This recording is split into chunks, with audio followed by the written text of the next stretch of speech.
Where do I begin? Well, let me start with learning, and more specifically with autism and learning disabilities. Now, I can already hear some of you saying, not another person with ideas about autism. Well, stick with me. It's going to be short. See, I'd spent years as a special education teacher, and that role gave me a front row seat to something that never stopped puzzling me. Why did learning come so naturally to some children, while for others it was a struggle, and for others an almost impossible challenge? Why? Well, of course, the easy answers were always the same. Blame the parenting, blame the genetics. But those explanations never fully satisfied me. Here's why. Siblings within the same family share the same DNA mix, the same parenting, the same home environment, the same educational experiences, more or less, and yet autism and other learning disabilities occasionally appear in one child and not the others. If it were purely genetic or purely learned traits, you'd expect more consistency than that.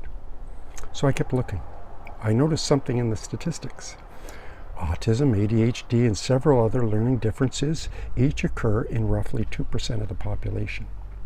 Also, boys are affected about twice as often as girls. And that pattern holds more or less across all of these conditions. A consistent pattern across different outcomes. That suggested to me that perhaps a common factor or set of factors might be at play. Then I came across one more statistic that I believe sheds some light on what that factor might be. SIDS, sudden infant death syndrome, follows the same pattern. However, the medical profession had identified hypoxia, reduced oxygen, due to rebreathing, combined with an underdeveloped autonomic system as central factors in SIDS.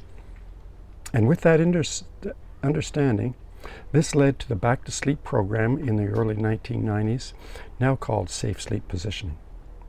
It saved thousands of lives. See, that gave me pause. What if hypoxia and other stressors during the birth process weren't only responsible for those most tragic outcomes, but for a much wider range of developmental outcomes, including the ones that I was seeing in my classroom?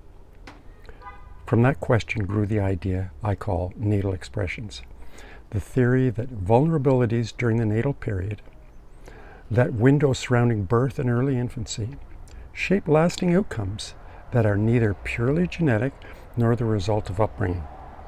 This third element, one that I believe belongs in the nature versus nurture debate, may help explain patterns we've struggled to account for until now.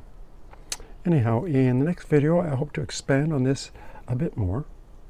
But for now, thanks for listening and do take care.